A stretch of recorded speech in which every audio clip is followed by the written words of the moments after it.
So here we are, Jammy's innovation. There are some famous Derry people. I've tried to extract the innovation lessons from each of these people and play them forward to you in an interesting way. So I'm supposed to do the slides, aren't I? I forgot about that bit. 2 hands. Ah, there we are. Yes, so here's the theory. And we have some prizes for participation, and I wrote a book called Sex, Leadership and Rock and Roll. This is one of the bigger ideas in the book. There are at least 3 big ideas. But all music, whether you're a musician or not, has a structure, room for creativity, and hopefully an audience. And later on we're going to see a band actually that do have quite a big audience around Derry. Good bands have an audience, and bad bands stay in their bedroom and practice the guitar notes. So that's the great lesson in innovation. Obviously classical orchestras have a lot of structure. The score is written down. Jazz bands, it's often in your head. And there's very little room in an orchestra for improvisation. And the audience generally aren't on stage in an orchestra, but they might be in a rock concert. Now, whether you love or hate Madonna or David Bowie is hardly the point here. The point is that people like them have managed to reinvent themselves several times over and take their audience with them. That contrasts with many of the people I've worked with who had one-hit wonders, so they're kind of like first-time entrepreneurs that give up after the first hit. So irrespective of your like or hate of those artists, they have carried on, and innovation should be sustainable. In other words, it should have longevity. And in the world of business, First Direct, whether you like them or not, actually are really, really good at combining banking with service. And they're 2 words I've not heard often in the lexicon of banking. I've heard other words though, some of which you used earlier. So we've done the intellectual material. Jamming. Anyone ever been in a jam or been in a band? Let's have a quick show of hands. You're not necessarily going to get volunteered. Okay. But you will know, even if you haven't, that there is the same point applies. There is an underlying score that's understood. It's in E, perhaps someone will say. Someone will give you a clue of the key. There's some room for improvisation. Sometimes the improvisation passes around the band, perhaps if there's a horn player. And the audience can be entranced by jamming, or sometimes they think actually it's only the band that are enjoying the jamming. So we'll see how that works out this evening. And of course, you have to learn on the job in music, in a rock band or in a jam. There is no memo sent from the drummer to the bass player saying we're going to change time. But you have to learn by using these things, your ears, eyes and stuff like that. It's not like innovation in big business, and I've spent a lot of time working with big business. It's almost as painful as civil servants. The clue is in the title, people are neither civil nor servile. I have worked for government as well, under pressure. And of course, musicians, they do use this jargon that's bandied around by management consultants, emotional intelligence. What does it mean? It means paying attention to your performance in here and actually paying attention to what's around you. Bad musicians, so to speak, play with themselves. Good musicians actually pay attention to what's going on around them. Oh, there we go. Right, Gary Moore. I think he's not from here, but he's not from far from here. Not anymore, of course. Now, Gary Moore's contribution to the world of innovation might seem strange, but a bit like Eric Clapton, really. Anyone who likes Gary Moore? Quite a few of you, I've got to be careful then. Anyone really detests Gary Moore? I doubt there'll be anyone like that, no. A few of you probably not indifferent to Gary Moore. Quite a few fans here. Forgive me, because I'm using academic language. Gary Moore is actually an adapter in innovation terms. So he took the blues and improved it.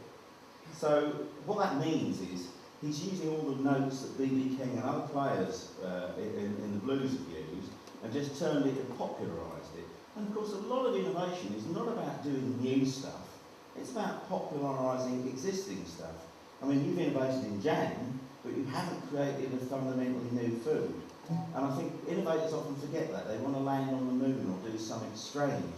And the world doesn't always want that. They want to kind of hear this sort of... Now, we have a backstop here.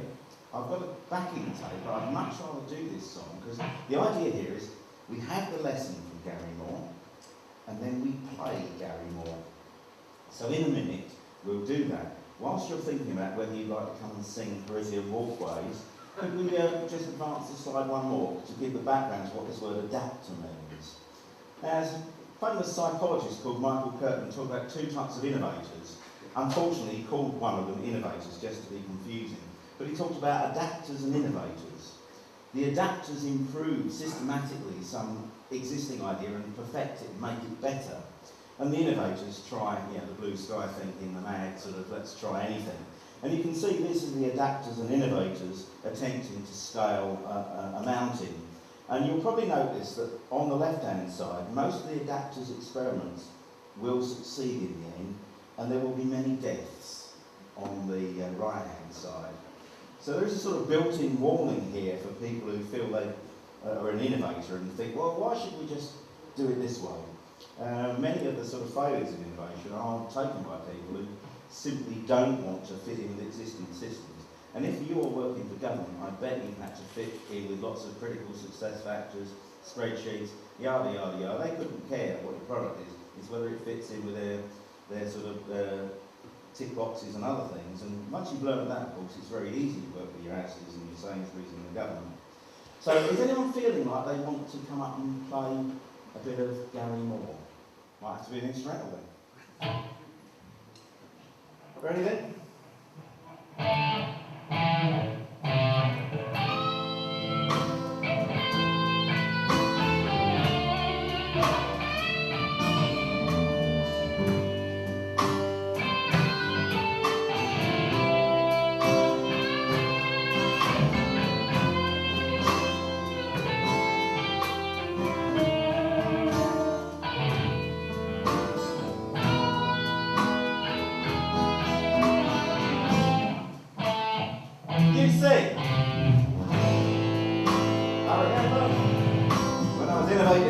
NORIBIC. Times are hard.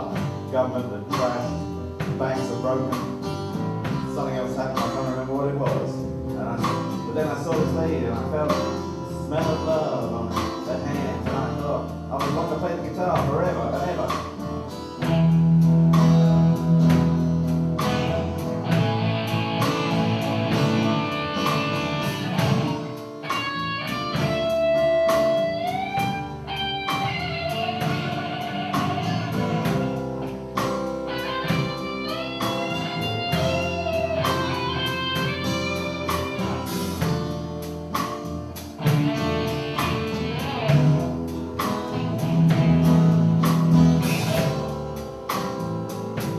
Slightly different time zone, isn't it? Back to the A minor.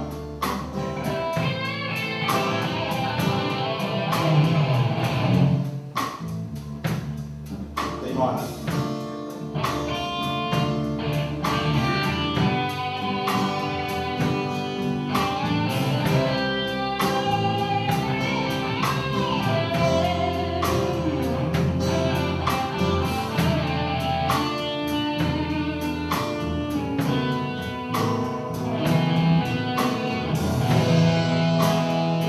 Big bit in the middle of it, there you go.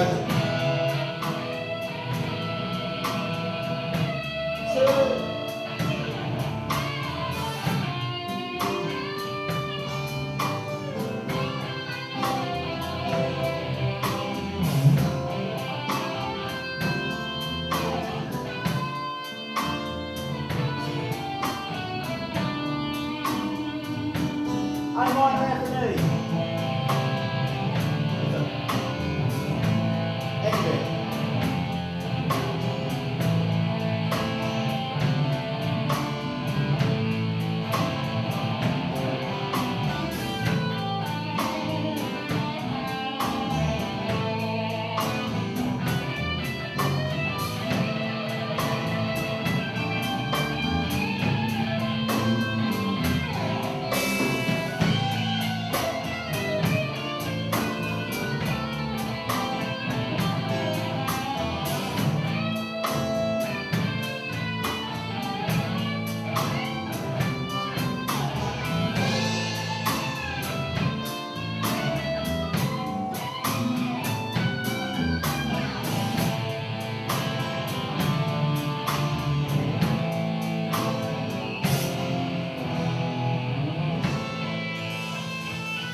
very much to the band and to Jason, who's come 20 miles for this. Well, there we are. First lesson from Gary Moore is, improve the blues, don't just necessarily invent a new thing. This accounts for the reason why Gary Moore is probably more popular than Jeff Beck, if anyone likes Jeff Beck, because he sort of really did go off on one. So here we have the innovation lessons from the Spice Girls, another girl band. So I've sort of noticed that one of the things that innovators really do, and I choose for a university, the Open University, and I teach on an MBA program for creativity and innovation, and it offers about 120 recipes to systematically think outside the box, whatever that phrase means. But one of the tried and tested recipes is that of combining things. And companies like 3M systematically use techniques like the Scamper method to substitute, combine various other things in a mnemonic to rethink their products and services. Other people just do it down the pub, that's fine. But if you want to get good at this, there are techniques you can learn that replicate what naturally innovative people do. So in music, as I pointed out, there are sort of 12 notes, and I'm going to use 8 of them to play the major scale. That's Do, Re, Mi, Fa, Sol, La, Ti, Do, yeah? So that's a major scale, and you can make tons of music with that major scale. That's only 8 notes. But notice how similar these two tunes are. It's like this is like Name That Tune. Name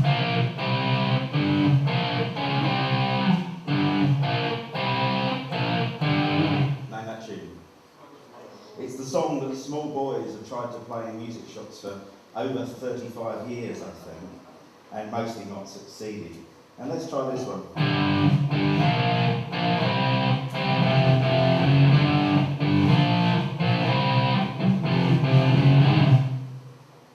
One of them. Zig Zigar. Anyone help me with what that means in the context of discontinuous innovation and reconstruction of the information paradigm? That's what it means. It's just a sort of shorthand thing. Now, Richie Blackmore, who produced that song "Smoke on the Water," was heavily criticised because they said it's only got 4 notes in it. There's just 4 notes there. There's the first, the third, the fourth, and the 6th note. If you're musical, never mind. The Spice Girls, however, has got 5 notes.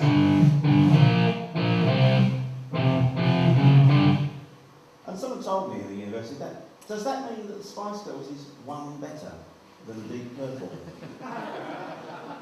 What do you think? The point is, in music, you can get a great deal of stuff out of recombining. The word combine is tremendously powerful. And if we go on to the second slide, the business point behind this is, yes, thank you, it's gone back again. Oh, we've gone back to Nadine Coyle. There we go. In business, constraints are very, very important. Government knows this very well. In 3M, of course, the Post-it note is a story of someone that invented glue that didn't stick and then spent 15 years trying to perfect that idea and hawk it around to people saying, I know it doesn't stick, but it must be something it's good for. That's the very shorthand of the 3M story.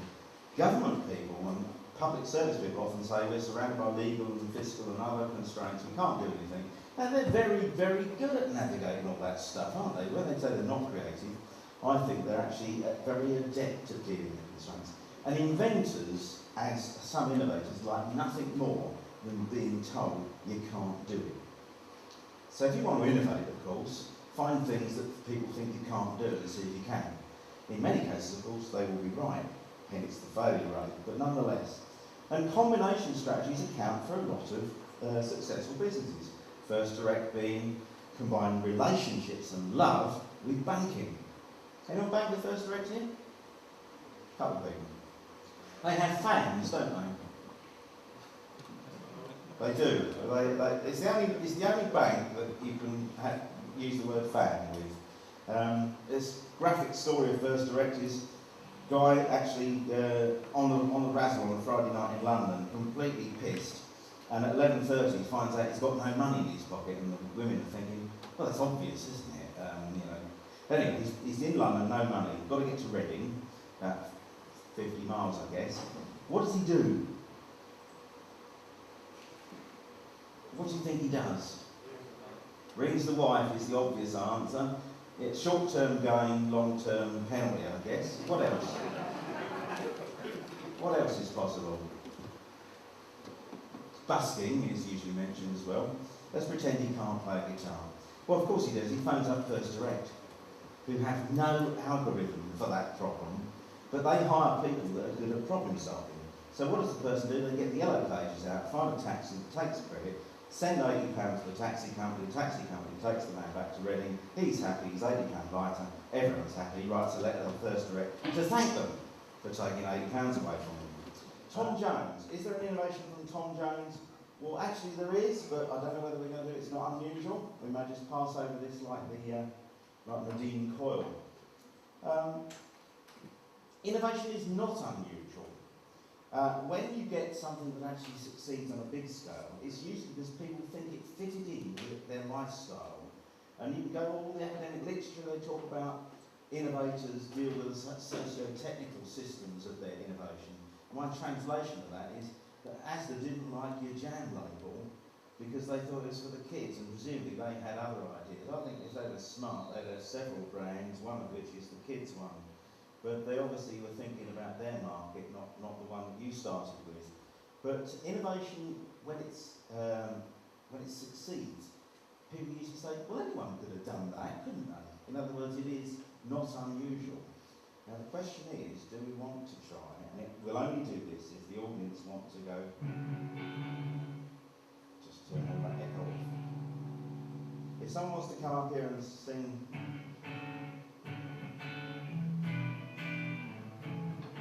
anyone fancy a bit of Tom Jones? You know, you can sort of, no one's going to throw underwear at you, I don't think, here. Anyone fancy that? Any takers? Because we're sort of on the home straight, we're looking for a big band performance in a minute. Anyone fancy a bit of Tom Jones? Tim, are you a Tom Jones nut? You're just a nut. Right, we'll pass on then, because we haven't got time to do them all. Yes, indeed. And here's the example of what you call elegance in innovation. Example on the right is a successful innovation. That is the Fender Stratocaster guitar. We don't have an example up here. But what's elegant about the Fender Stratocaster is that Leo Fender, who invented that, didn't do market research to work out all the features that he added to conventional guitars. This is a conventional guitar. It's made of a piece of wood. It's a piece of craft. So this is it's all one piece of wood, or possibly not, but they used to be made as a craft. And Leo Fender's innovation was to make them like a full car. You break the neck, you take it off, you put a new one on. So if you break this one, not only will NORIBIC be very upset with me, but you know, you can't easily replace it. But he introduced innovations which, when people saw them, they thought, well, it's blindingly obvious, isn't it, that one would do that? It was certainly not blindingly obvious at the time he did that. And here's an example from very, very clever people doing very, very silly things like banks. And anyone know what this thing is up here on the right-hand side? An inhaler? You're very, very close. I thought we were going to have some more perverse remarks. It's an insulin inhaler, exactly. Made by the company Pfizer, the company that gave you Viagra. They thought this would be a real winner. This is an inhaler for insulin instead of having to have injections. Now that's a real winner, isn't it? No more injections, you just inhale the insulin. And Pfizer, because they think, of course, they run the world, they thought that the world would all want one of these. You know, you go to the restaurant, you're having your meal, and you get your inhaler out. It looks like a bomb. And surprisingly, the market disagreed. And what I do know the internal story for this, having worked for Pfizer. At that time, the chief executive had an outbreak of what can only be called hubris.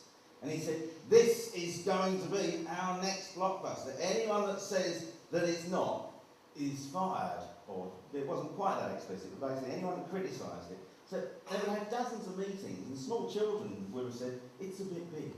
But nobody actually dared raise the isn't it a bit big question to their ultimate cost.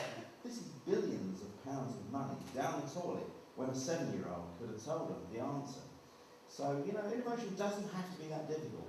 So a good comparison between something that's elegant and obvious and simple, and sometimes people spend a fortune on things that are clearly not even going to get to the starting block. Do we want to do It's Not Unusual? Should we try it together?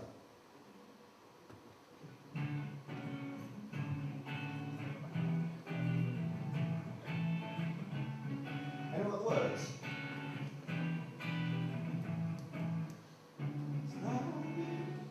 Oh, I heard someone sing. Have you got the words? Yeah. Can someone come out here and give me a bit of moral support on this, and we'll try it together? Or we can do Van Morrison if you prefer. No, we'll leave Tom Jones, there's not time. Right, Tom Jones has gone. Miss. Next slide, please.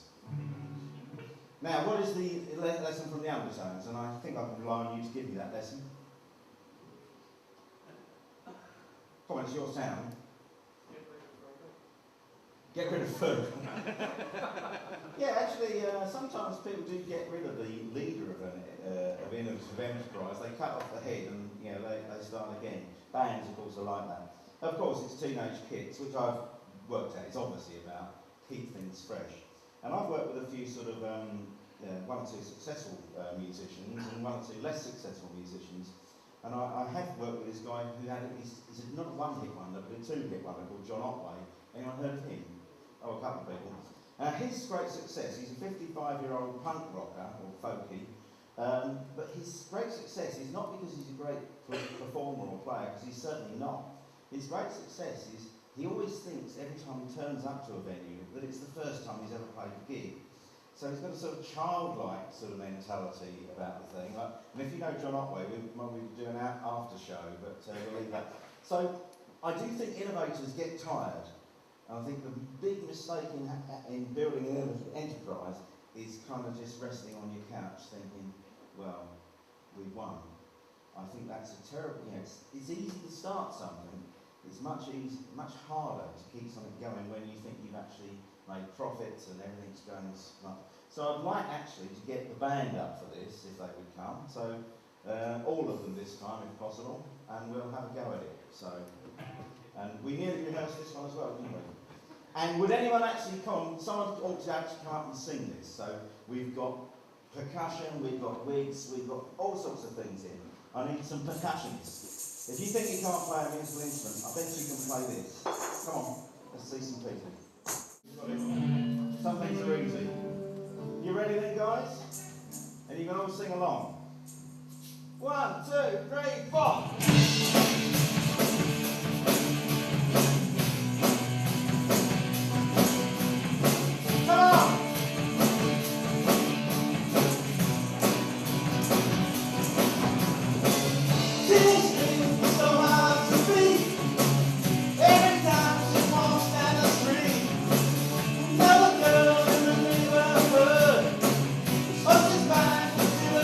Good.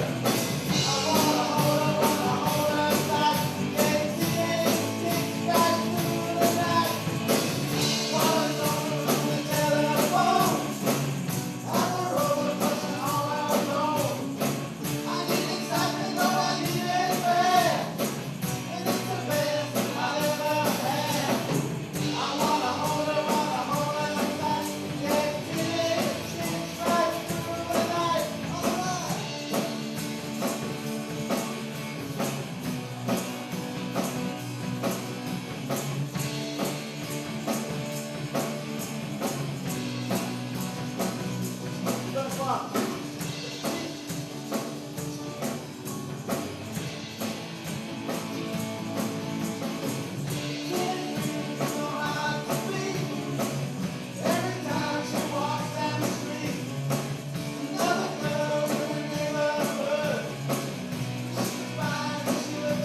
No solo.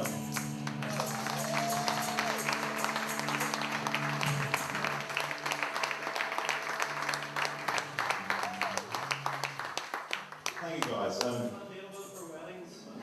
Could you and the drummer just hold on a sec there, do you mind? Do you mind holding on for a sec? Because I think we're near the end. How are we doing for time? You've got about 3 minutes, haven't you? Yeah, okay. Right, thank you for that. We've got one. All these people, the Stooges, obviously, we rehearse a month. But thank you very much to the band and indeed these gentlemen that came up and shook their booty. So, final lesson, I think. Yes. So back to music. Innovation is really about breaking away from the recipe, but also keeping your customers. So many people in music break away from recipes, but lose their customers, and they're called one-hit wonders. The smart move in innovation, of course, is to do that sort of moving on, and not only keep your existing customers, but get new ones. And we have some examples, which we don't have time to go through. If you click me again twice, thank you. Radiohead, anyone like Radiohead in here? It's got to be one. Throwback from Pink Floyd, probably, thinking about your girl's aloud point. Yeah, because Radiohead mirrored Pink Floyd's approach of write one successful album and then write something completely different to really upset everyone, except Radiohead fans, of course. And over the other side, of course, companies that are successful at turning a corner and keeping their customers. I've written a song hastily on the plane about NORIBIC and rock and roll, and I'd like to get Jason back, if I may, to help me play it, and maybe some of the guys in the band and anyone else that feels they want to have a last chance. This is the last chance saloon. So let's have the people that were up before, if they feel like another turn, please, and anyone else. This is your last go before the real band get on and play proper music. I mean, practice music.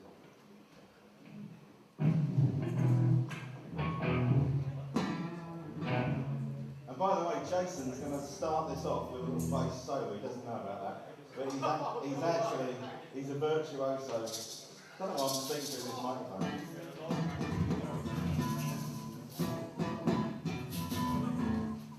Right, looks like a three-piece. You okay with that? And we're in E. We're in E, in case anyone needs to know that. They're D. Yeah, that's an E. Anyone play the harmonica? We've got a harmonica here. We've got an A. That's the right harmonica. We've got an A harp. Anyone play piano? Can we ever use the piano yet? At least someone's got to go during the E. Jason's just going to give us a bit of playing on one's own. Oh, thanks. All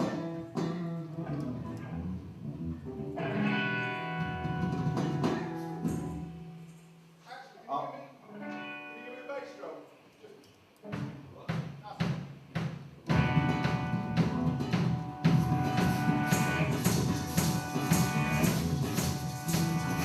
Come on, clap your hands.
I think there's some alcohol outside. Thank you to the band, and I'll sort you out with some presents in a minute. Thank you. Bernie, over to you.